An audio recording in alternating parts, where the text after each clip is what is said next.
Dala na nila yung pinatake all ni sir na mga balloon mollies. So, tignan natin yung actual.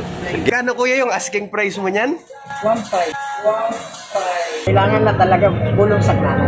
Papakya mo din.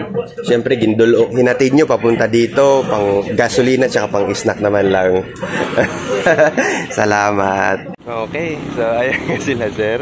Ayun. Okay, medyo naligaw kaya pinuntahan natin sila sir. Okay. Ayan si sir oh. Ayun oh. Kasama niya misis niya. Okay. So, punta tayo sa pet shop. Adolf sir. Diri mo kabisado nga di Katarman? Sige. Diretso na lakit sa pet shop. Okay. Sunod ka na lasak. Ayan si sir. Okay, nakarating na nga sila dito sa pet shop natin. Dito. Ayan. Sir, Cyril ano? Opo. Tapos ikaw, ma'am, nanong ngaran mo? Marical, si ma'am Marical, asawa ni sir Cyril. Bali, ayan na nga, dala na nila yung pinatake all ni sir na mga balloon mollies. So, tignan natin yung actual. Sige. Paki-unbox ako, sir. Tignan natin. Ayan si sir. Bubuksan niya. Balikan na ano, sir, kay ano, quit ka na ba? Or bawas lang? Bawasan mo lang. Pero damo pa nga ito mo alaga. Mga kuwan. Mga gapi. Okay. Mga kalapati. Sige, bali ini is, pero marami ka pang balon doon. Marami pa. Long body na lang. Long body. Sige. Kaya na ano kay impapatake all mo ini? Kailangan na talaga bulong sakna. Kailangan na talaga bulong sakna. Balikalan, budget, pera. Sige. Actually, dati ko pa imo post. Tapos, damo kasi sa ako nag-PM, mga kung nano-nano lang ng mga nagbabalik. Siyempre, pet shop, damuhan mga nag-PM. Tapos, ito ako na, sinunoy na ito ako tawo, kuya. Adi ko nung mag-upay. So, ginreview ko, inimod ko. Tapos, barato manaliwat, mo pagpatake all. So, ang nangyari, ko, sige, mo ito naging PM ko, ikaw. So, ayan, yung ano ni sir, yung pinatake all niya. Iba-ibang klase ng balon, no? Okay, so, bawal to sa masiselan kasi alam nyo naman, ano to, pangmasa. Bininta sa atin ni Kuya Cyril ng mura lang.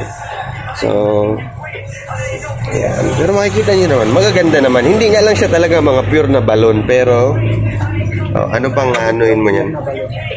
At, ayan yung mga short body talaga. Okay. Ayan, pinaubos ni Kuya Cyril lahat. Tingnan nyo, ang ganda. So, magkano kuya yung asking price mo niyan?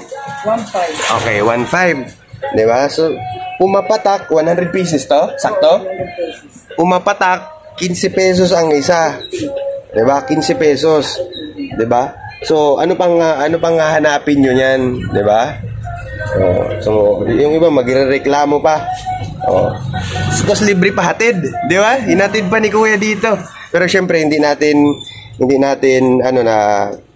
bigyan natin sila kahit pang gasolina lang, di ba? Pang snack lang para alam naman natin, nakikita rin naman tayo diyan sa binenta ni Kuya. Okay. So, pumunta kayo dito, Kuya Cyril, para lang ihatid to. Tingnan nyo naman, no? Tapos yung iba, gusto patawaran, gusto pabaratin. Wag na. Support na lang tayo sa mga local breeder natin. Lalo kung alam naman natin na nangangailangan talaga. Sige. Wait lang, Kuya. Ayan. Nakamiss nga sila, Kuya at si Ma'am. Kita nila yung mga koi natin. Ayan, o. Diri niyo araw, no? Pet shop nga nyo din sa Katarman. Diri po na. Kaya di man kami nanindot nga ni kay.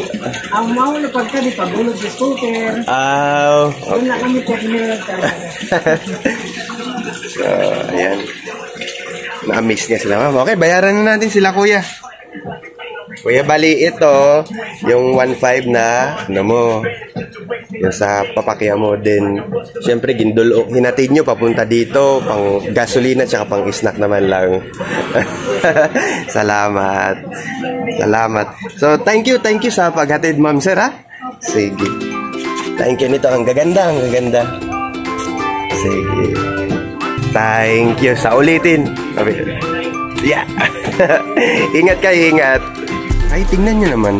Pagkaganda-ganda na naman talaga ng bininto sa atin ni Brother Cyril. Ayan, oh. Tingnan mo. Diba? Oh. Ganda. May mga blue electric, may marble, meron pang crystal eyes, may blue eyes, merong red eye. Galing, no? So, ayun lang. Nagipit niya lang talaga sila, kaya binenta sa atin ng mura. Kailangan daw ng gamot para sa nanay niya ata or lola. Hindi ko lang maalala. Pero yan, so hindi na nga natin tinawaran, hindi na nga natin binarat. Tulad ng iba, no? Mura na yung benta, baratin pa. So tayo hindi na. Saka binigyan pa nga natin sila ng pang snack at saka pang gas. Hinatid nila dito. Yan. Ang gaganda. Ito natin ilalagay mamaya. Yun, tingnan nyo naman. Pinakawalan na natin sila. Ang gaganda, no? Iba-iba yung mga kulay, ang titingkad. Okay, so meron pa talagang mga mapipili dito mga quality at pwede gawin pang breeder. So nakakatuwa nga lang po, no? Ang sarap sa pakiramdam yung nakatulong ka na sa co-fish keeper natin at the same time nagkaroon ka rin ng pwedeng pangdagdag sa ibibenta mo sa pet shop.